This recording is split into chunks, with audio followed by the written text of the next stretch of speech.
forgotten the 30, 40 seconds, so I had to do the welcome all over again.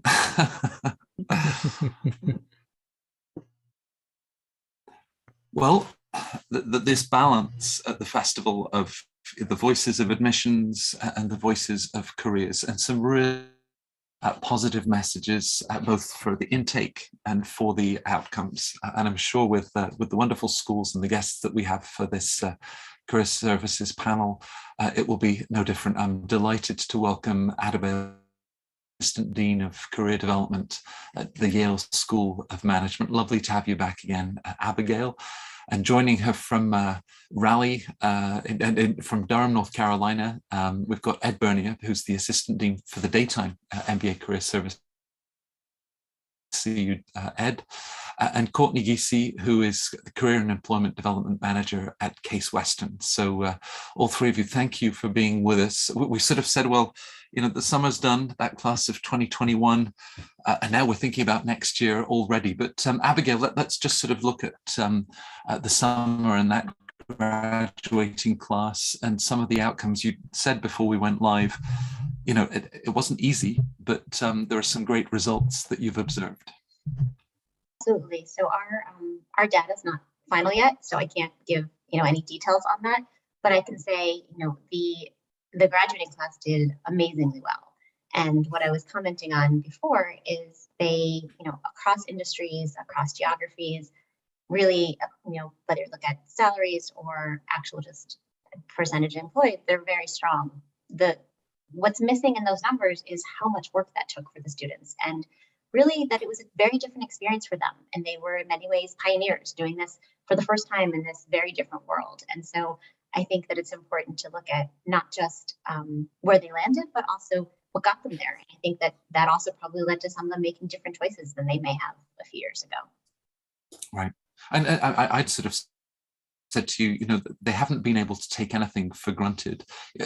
As you've watched them, even over that 2-year span of so much uncertainty, and what have you seen? Those that have really thrived have shown the sort of the resilience, the adaptability to these different conditions.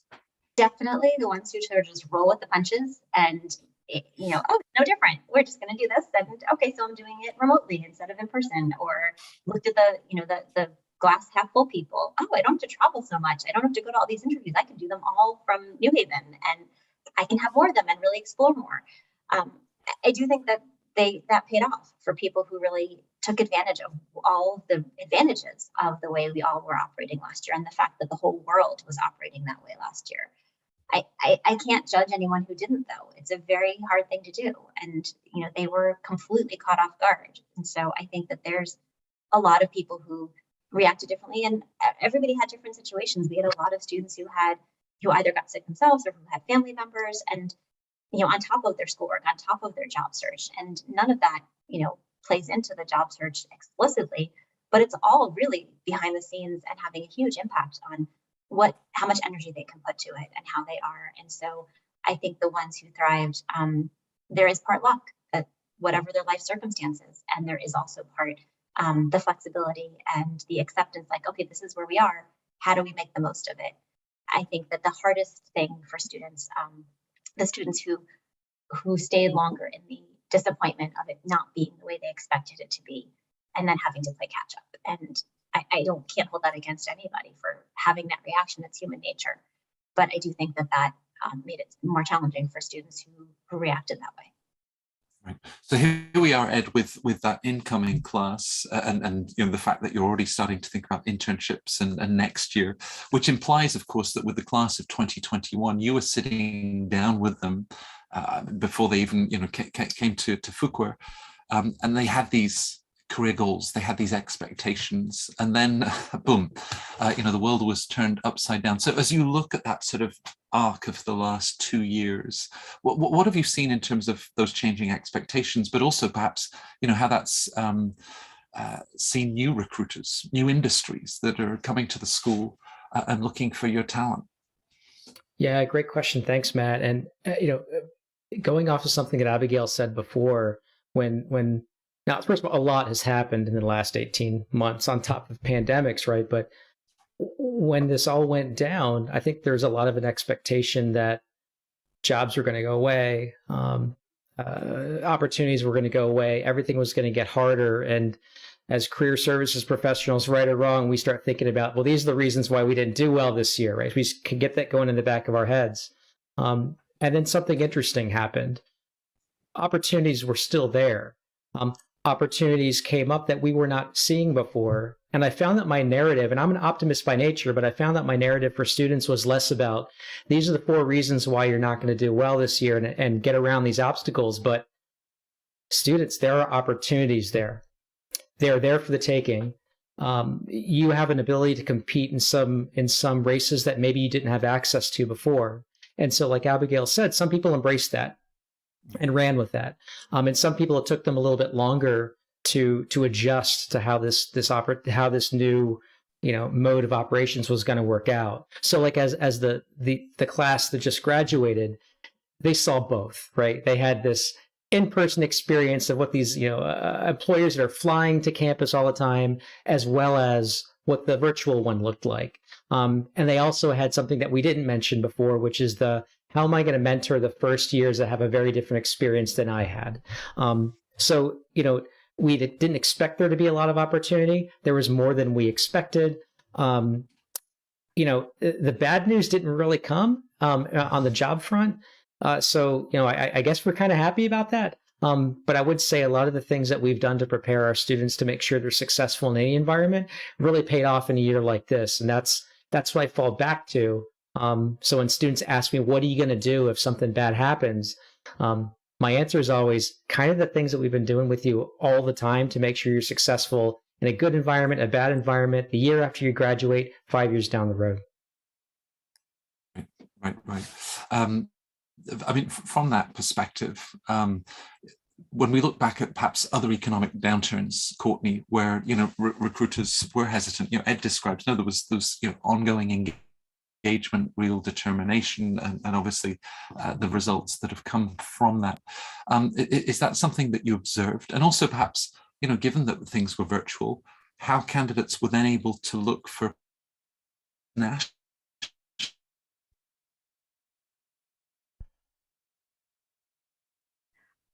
I think it cut out just a little bit on my end. Could you repeat the last part of the question? Right.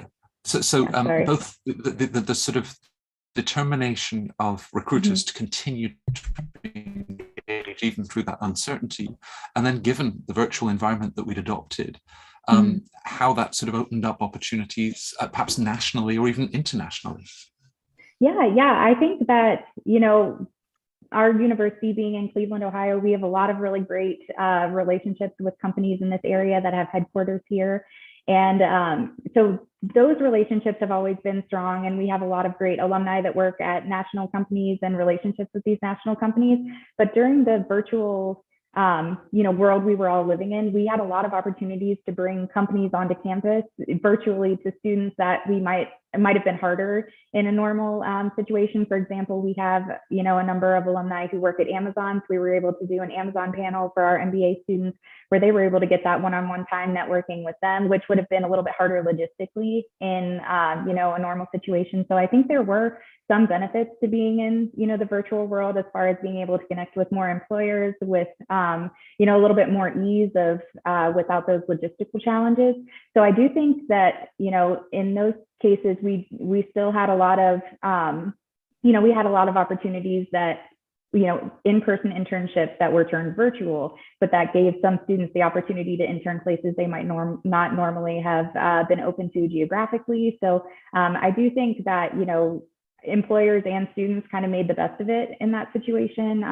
We were able to do a lot of virtual engagement with companies and with alumni and with different groups that we would normally meet with in person. And it gave us a little bit more flexibility on scheduling and just really being able to get students in front of these companies and business leaders.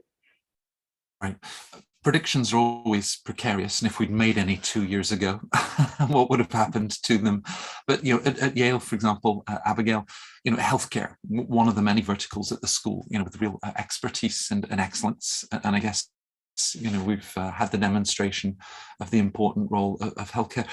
Are the trends, supply chain or certain areas of climate finance, as we think about the sustainability in the environment, things that you've really seen emerge and that you think will be very present in the years ahead?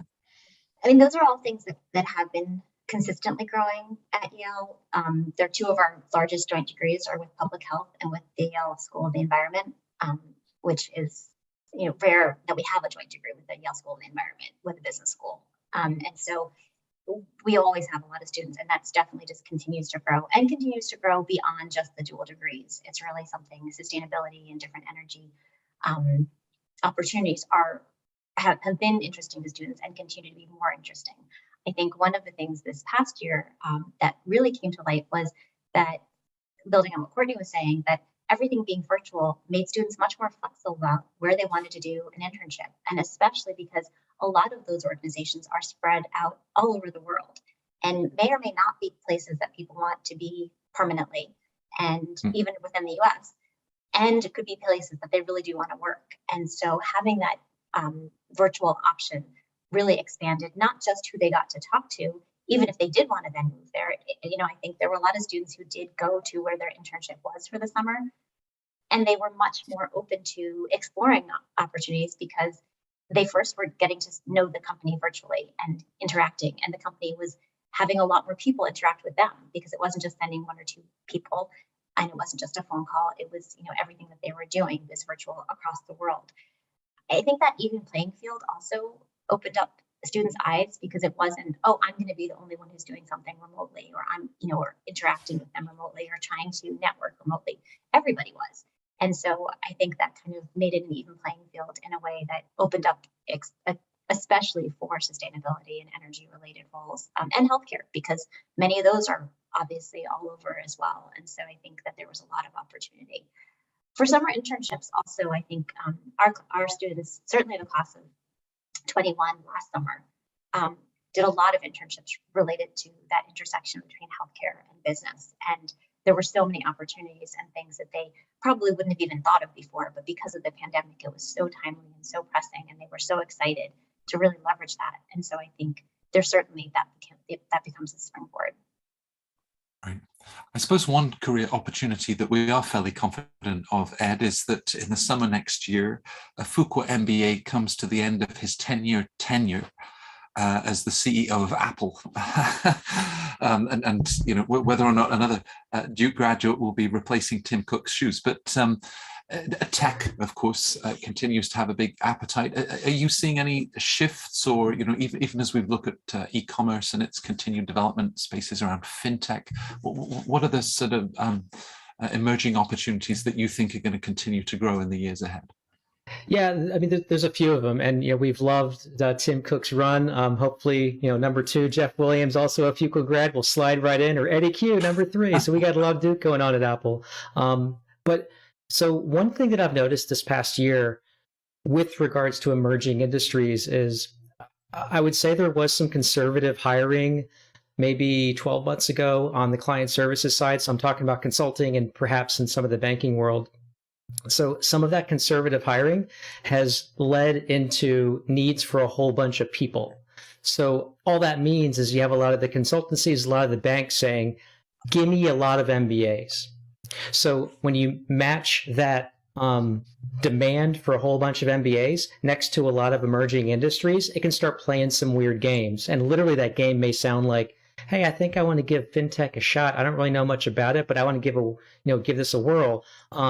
Weird, as it turns out, this company is offering me $165K to keep on learning for a couple of years, and maybe I can do fintech later. So that's something I've been observing. So literally what my prediction is a lot of that pent-up demand for growing in the fintech area, energy, healthcare too, that I keep my eye on as well, have been fairly, even though they have been emerging the last year or so, a lot of that demand's been pent up, if that makes a lot of sense. So you have a lot of students that maybe have been pursuing both that as well as consulting and some of the other client services type of opportunities that they've been led away, if that makes any sense. And hopefully that need from the organizations called like energy and fintech are going to catch up with the student demand of going into it. And sometimes that is aligned with the student risk profile, what they're looking for. And it's not super surprising that in the last 18 months where people didn't want to take a ton of risk, people weren't doing it. So if that's something where people are going to be more open to taking risk in the future, I think you're going to see specifically on the energy side, perhaps fintech. Healthcare has always been a big one, but energy is the one I probably put the biggest bet. Right. Now, when recruiters knock on the door at Case Western, Courtney, and as Ed described, they say, give me your MBAs. As we've looked at the way working relationship, maybe we're working 2 days in the office, 3 days remotely. Do you think that sort of demand for talent has changed in the minds of recruiters? Because they're saying, this is a group that's had to adapt. This is a group that's had to be very flexible, with the goals. And they've really learned how to then thrive in this changing workplace. Yeah, this past fall semester, we've had a lot of employers, reach out to us that we haven't had relationships with before, who are really interested in providing, flexible work arrangements, who, have the opportunity for students to live where they want to and then work virtually. So I think that it's definitely shifting in a more, accepting of that kind of flexible work environment. We have a lot of companies that have reached out to us with hybrid opportunities. So yeah, I definitely think that that's kind of a trend that's going to continue. We're having a lot of employer engagement right now, which seems like a great sign. And during the, during the past year and a half, we've had, this fall semester has been a really big uptick in companies that we haven't had relationships before reaching out to us. So I think that, everybody's adjusting to this, more flexible, more hybrid work model. And we're seeing a lot more opportunities that kind of align with that in our recruiting. With the constant dialogue, Abigail, that you and your colleagues at Yale have with recruiters, and, between McKinsey that says this is what we want, and Amazon says this is what we're looking for, and then, a biotech startup that says, here are the qualities. How do you then, as a team, kind of assimilate all of that feedback? Because then you've got these hundreds of graduates and their very distinct profiles, personalities, skill sets, and sort of work on them almost like a matching process that says, this is why I think you do really well in this sort of environment. I hope that we don't tell students what to do. I see us sort of this is not an analogy I made up. I actually have heard it many years ago, first when I started working career services, and I don't know who to attribute it to, but I really do see it as we're the GPS and the students are the driver. And a GPS doesn't take you anywhere if you don't program it. And once you program it, then we can help guide them and course correct. And if there's traffic, tell them, okay, we'll try this other way and get creative with them how to get to their destination. In terms of figuring out what to program into it, which is what you're asking, that's where we work with them on really asking them the deep questions and working with them through that exploration process, because each of them is so different. And even when they look the same on paper, they have so many different life experiences and motivations driving really what's going to make them thrive, and what kind of environment, what kind of culture, what kind of industry, what kind of skills.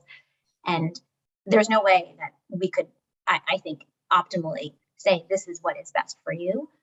I do think that what I see my team's role is really making sure that we are walking through that exploration with you and opening those doors and giving you that process to follow and asking you the questions and giving you sometimes the wanted feedback and sometimes the not so wanted feedback to really help you make those decisions for yourself, knowing that you're the expert in your life.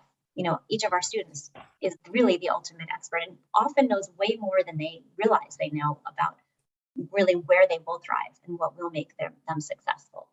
So, I think that that's more than anything. I think the bigger challenges with employers, how do we make sure that they're marketing themselves to the students who might be interested? And I think employers often think of themselves, and this is starting to change. One of the things that I think has been amazing the last year and a half is really the sort of collision, as I would say, it feels almost like a collision in a great way though, of an explosion of diversity interest in recruiting, as well as virtual everything for the time, for so much of the time. And that has allowed so many new opportunities because employers had an absolute mandate and need to diversify where they were finding talent and what kind of talent they were attracting. And meanwhile, everything being virtual lowers the cost of different schools, and having that diversity of geographies and pools and different kinds of students in such a positive way. And so I think that's one of the huge benefits that's come out of it, and just coincidentally happened to be at the same time. And so it was a really good thing to leverage. I think that's actually the harder part, is how do we actually make sure that there's so much going on for students. They have classes and all these amazing guest speakers and all these incredible student activities and recruiting and trying to figure out what to do with their lives. How do we get them to pay attention to employers that sometimes have amazing opportunities? And it's just, how do we make sure that they don't get lost in the shuffle? And I think that's the biggest thing with employers, is making sure that we work with them and work on their strategy, and how are they reaching out to student clubs? What are they doing with different kinds of students? Are they, for instance, if they are a healthcare consulting firm, making sure that they are really interacting with healthcare students as well as consulting students, as well as probably general management students, and maybe marketing students, depending on what they're doing, and expanding what they're doing, in addition to all the affinity clubs, which employers have been all over the past few years, which I think is great. But there are so many different ways you can slice and dice the diversity question. And I think that employers have really, probably for the first time that I've seen, a really authentic drive to figure out how to do this better, because they realize that even the ones who are really committed to it, they're not where they want to be in terms of their workforce. And how do we partner with them to expand who they're reaching and who they're attracting? So you introduced that there's the GPS, and then later you talked about the collision, but of course it's a very, very smart GPS that has that sort of the radar system that scans the road, and as you say, then can sort of open up those opportunities, with really exciting employers that might not otherwise be on the radar. So Abigail's given us that first glimpse, Ed, of the magical work that you and your team do. Maybe you can do double entry accounting in a big classroom, or learn about mergers and acquisitions, but what you're offering, it's highly personalized, it's very high touch. So give us a sense of, building on what Abigail said, just that personalized journey that you're taking a Fuqua MBA student on. Yeah, so if I was to completely overgeneralize our process, similar to a lot of our schools, we offer a career class where all of our students are going to engage and learn a lot of career building skills, but some portion of it's going to be introspection. We're lucky. We have a lot of really great students that have had really great careers before they even got to Fuqua, right? And what we help them tease out are what are the things that they've been doing in their career that have made them particularly awesome at their jobs so far. Because our hypothesis is that they can identify what those are and train them a little bit, they're going to be really awesome at their next job. The tricky part is articulating what that is and why it's relevant to employers. So without giving away like all of our special sauce, employers are really only looking for 4 things. Yeah, I know Amazon's got a whole bunch of different tenants. McKinsey's got theirs. They're looking for people that can get stuff done, people that can solve difficult problems, people that can lead other people and play well with others. They use a lot of words to describe those 4 things, but that's basically what they're looking for. And the good news is all of the graduates that we've worked with have done those things before. They may have their own way of doing that, but they've all done those things before. So it's super important that people understand what's made them great at their jobs and how they're going to use those at their next jobs. Now, what that next job is, who knows?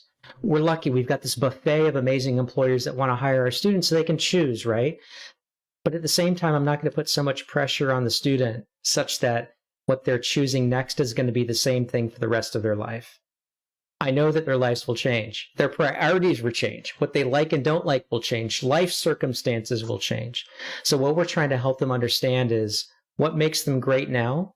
How can they apply that great thing to a next company for as long as they'd like? And if they need to go do this job search again, with the way they're going to have to do it in 2.6 years, which is the average for every graduate, right? They're going to be ready to do it again. So it's all about introspection, taking that and harnessing it into something that's understandable for an employer, because this is a communication game. And then hopefully rinse, repeat with a lot of other students so that they're proud of the offer they accepted. Getting jobs isn't the hard part, but finding the thing that's going to work for them, that's the part that's more of a challenge.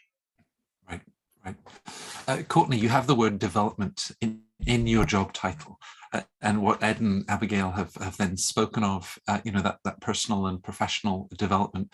So there are a lot of, I guess, hard skills that they're picking up during their time in business school. It strikes me, this is really soft skills, even how to network, how to follow up. Talk us through some of the different components where you see that real impact and students have that, great, and how it even plays to certain strengths perhaps they didn't even realize that they had or were maybe a little hidden. Yeah. So we have an emphasis in the MBA program, as most do, on a lot of emotional intelligence and organizational leadership. So when they first come into the program, we meet with them for a one-on-one intake meeting before they even begin their classes, and we work. We have a smaller program, so we have 35 students currently in each of our cohorts.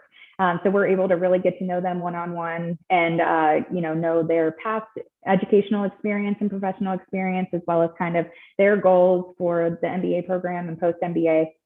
So we really start with trying to get to know them as an individual, as other people have mentioned. And then they start in a career and professional development course in their first year. So they focus on a lot of that introspection and soft skills and kind of strategizing where they want to go. And then, as they're going through these classes, they also take a lead course in their first year and a management and action course in their second year, where they can really specialize kind of in business models, Six Sigma and quality management, quantum leadership. So they really get to dig down into those things that make them not only have the analytical skills to be attractive to employers, but also the soft skills and the people skills and working in teams. We do a lot of mock interviews and helping them to network and meet with employers. And I think that really just prepares them for their future career search. So we really see that come through, when they're really passionate about an opportunity and are able to, secure that opportunity. And it's really exciting to see them succeed in their individual goals. So we do get to know our students really well, and that is always a really rewarding part of the process as they go through. And it's really their responsibility to apply for positions, to interview for positions, but we try to prepare them and support them through the process and make them as ready as possible through the career courses, through our supplemental career programming and the different things that we do with employers, so that they feel confident and ready to be able to achieve their individual goals. So it's really good to see them go through that process. I can imagine. Yeah, the sense of transformation. Some are changing geography, some are changing sectors, some are changing industry, some are changing all three of those things. Abigail, the role that the internship plays, in that initial step that might be building towards a bigger picture out of the MBA program, and perhaps also when they come back from the internship, do you see a change? Definitely. I think, and I would hope to, and usually we do in lots of different ways. The internship varies a lot, I would say. In some industries, it is becoming more and more crucial in some ways for students to decide sooner, because so many of the full-time offers come out of the internships, and there aren't as many. There are just some industries that have pulled back a lot on the second year full-time recruiting. That said, there are opportunities for those students who are doing something different or who didn't get what they really wanted for their internship or thought they wanted, and they can use that as a stepping stone, and they can use that to really solidify their steps as they go into, if they're making a significant shift. And I think that all comes down to really, what are the different variables? It is extremely hard for them to shift geography and industry and function all in one jump. Some people can do it, and some people need to have some interim, and sometimes the internship is great to use for that interim piece. I think when they come back, it's a mix. There are always the students who are so excited they have offers. Yay, I said yes, I'm so excited, I'm done. Now, then they become club leaders and they're really excited to help the next generation and immerse themselves in school in a different way in terms of other kinds of activities. There are other students who get offers and really sit and wait and go through recruiting in the fall and really question, I had a good summer and I'm not sure that this is really what I want, not even just forever. I completely agree with you. We're looking for what's right for now, what's right for next, not what's right for forever, because I certainly don't even know what's right for forever for me. How could I expect my students who are 20 years younger to do that?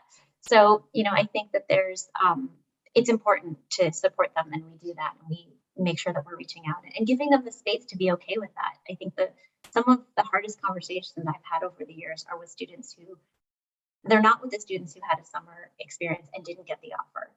They are often with the students who had the summer experience, got the offer, and in their gut, they know they don't want it, but it's like the prime brand of the year. And they're like, how do I say no to this?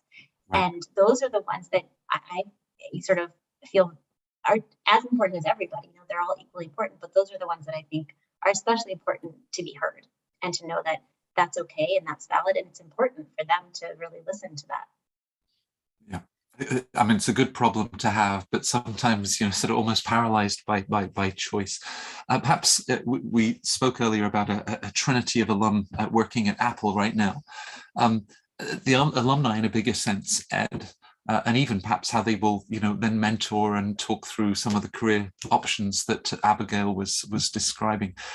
How important are the alumni in both identifying opportunities, but just, again, this journey that we've been describing and the sort of support and insights that they can provide?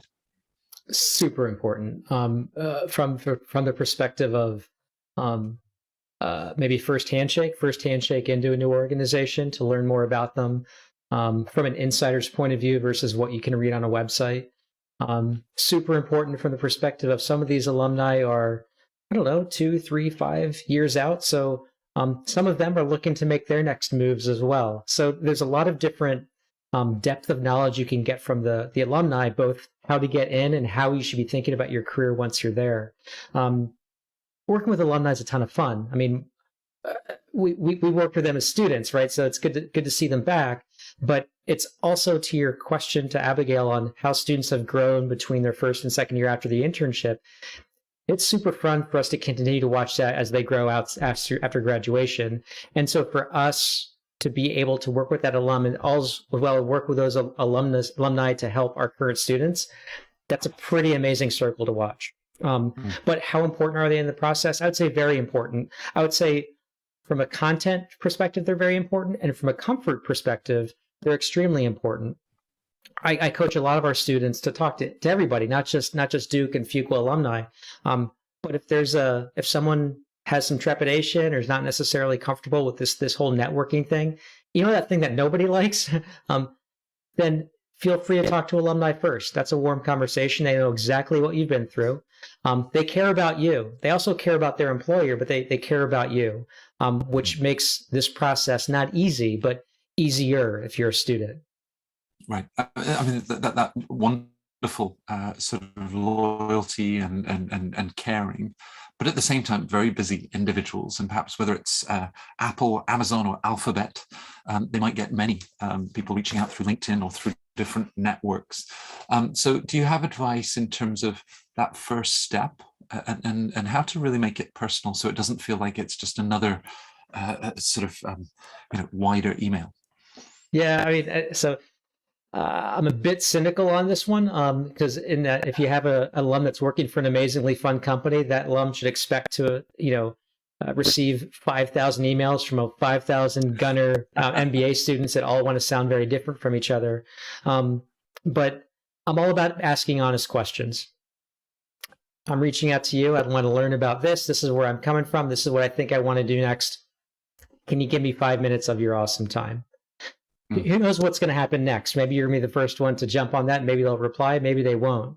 But for me, I think the quest that I'm sending my students on is less about differentiation and more about being authentic. And where I'm going with this is our students are pretty different from each other anyway.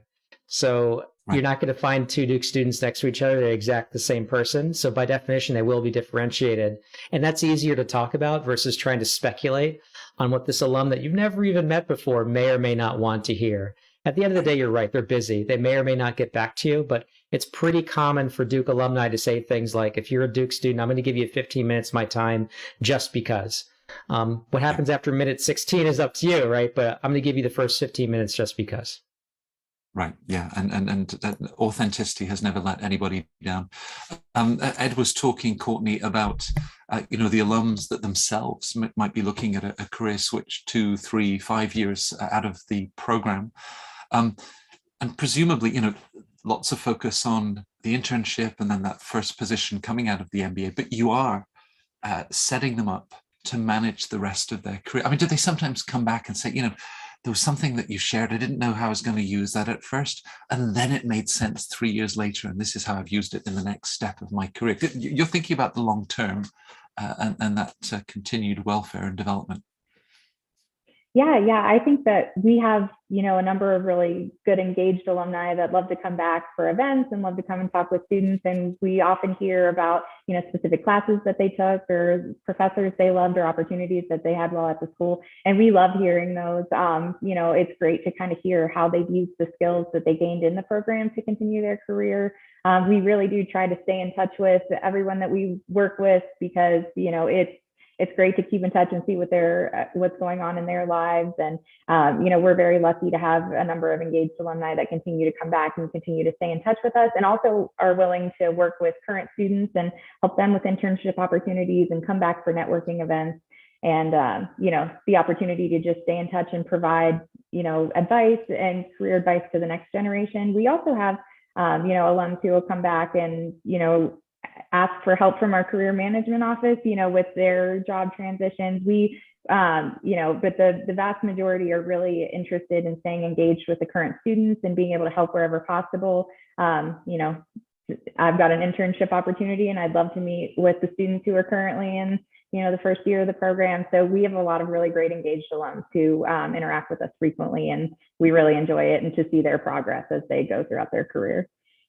Right. One of the admissions directors earlier today was saying, if I had more time in the day, clearly it was a big if, he said, I just love to spend the time to see, what all of these students, now graduates, are doing 5 years, 10 years out, and the remarkable stories and the potential that they'd seen in them in the admissions team at the beginning.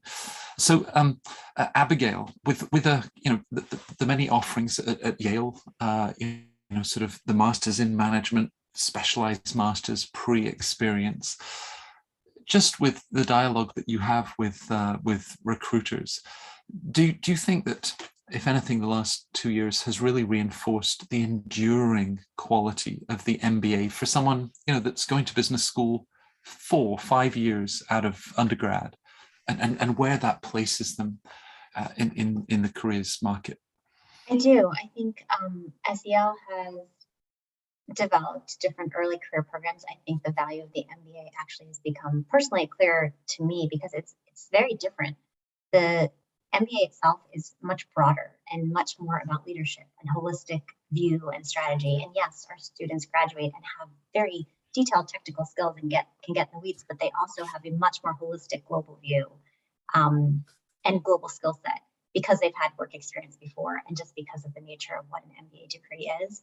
And specialized masters tend to be much more specialized, and students going into them know what they want to be using them for, and they're very well set up for that career path.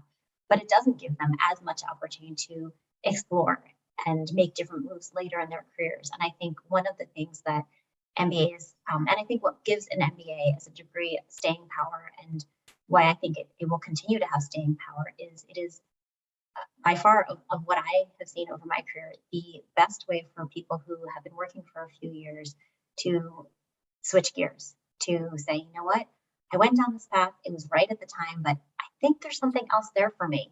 And I feel like I need to learn something. I need to get a different skill set. And it's a way of hitting reset in a really, and filling in a lot of those gaps. So they have a lot more options going forward. And I think that it will continue to be that. If anything, I think that those global skills are going to be more and more needed.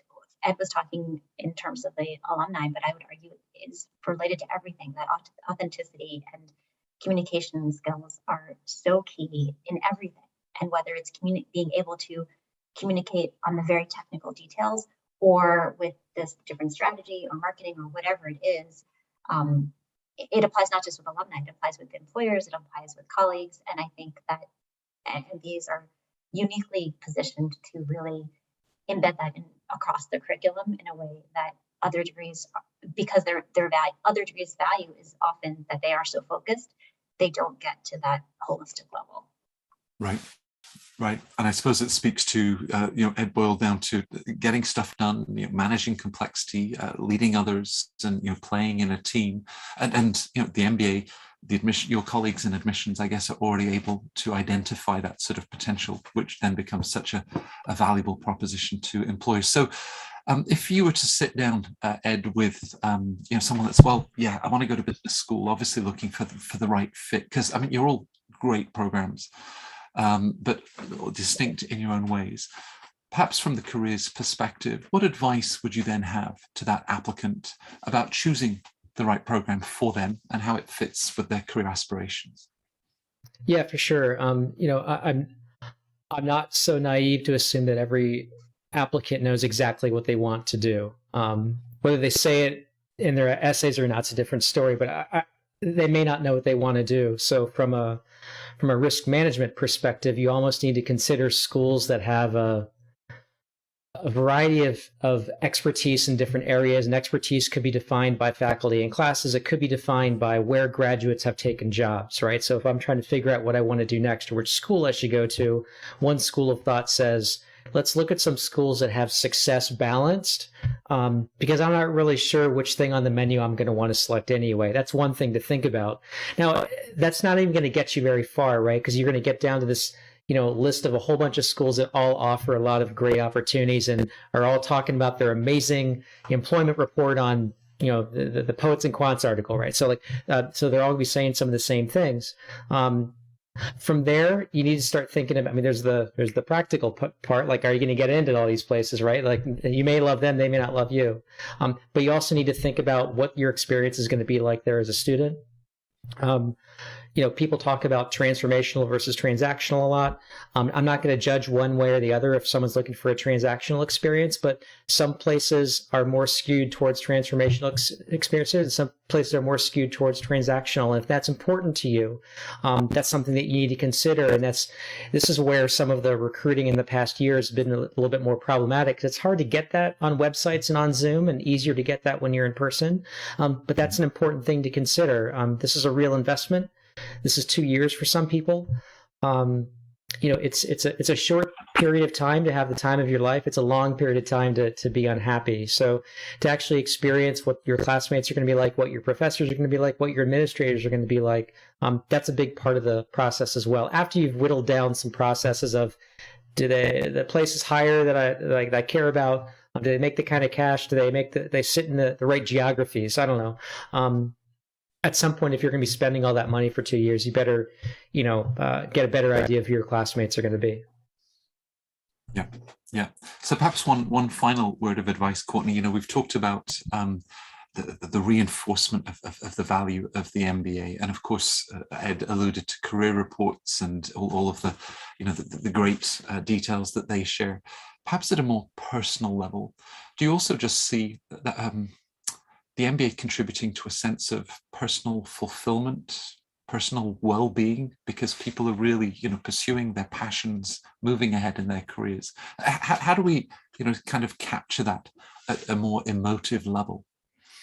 Yeah, I think that, as Ed said, some students don't know exactly what they want to do, but, if they're coming into the MBA program, they have the opportunity to experience all the different, classes they'll be able to have. They'll get to experience different concentrations. They'll get to try things out through internships.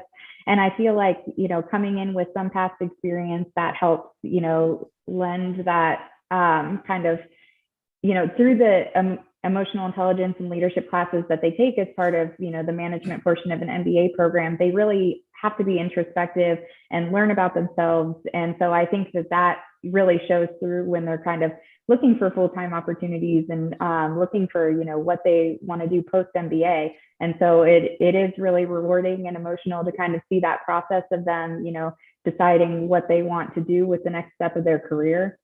And so I think that having, the experience of going through an MBA program really gives them the chance to discover that, because they're spending all that time thinking about, what makes me happy in a career? What do I really want to work towards? What are my long-term goals? And so I think that it is emotional and fulfilling when they, decide to go on a path, as a result of the time spent in their MBA program and that introspection. Right.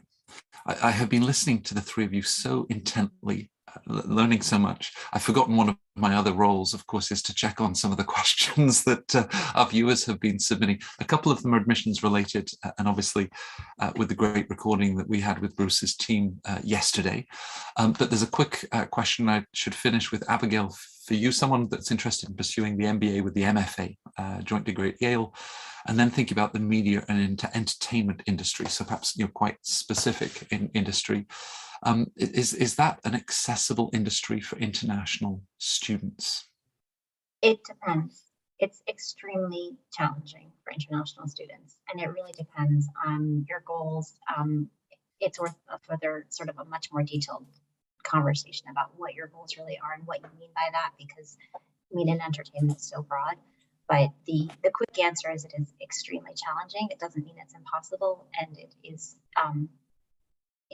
it takes a lot of work to find those opportunities. Right. Well, every time I turn on Netflix, there's any number of Spanish, French programs. So perhaps there's a whole international opportunity embedded in there too. All three of you, thank you. Thank you for I feel that there were so many nuggets that you shared. I'm going to have to go back and capture some of them. I think it would be great material for an article, but just intrinsically, that sense of optimism. Ed, you said you're an optimistic person. I think all three of you bring that sort of encouragement for everyone that's been following this careers panel. So Abigail, Courtney, Ed, thank you for joining Centre Court. It was lovely to have you with us. Do take care, stay safe.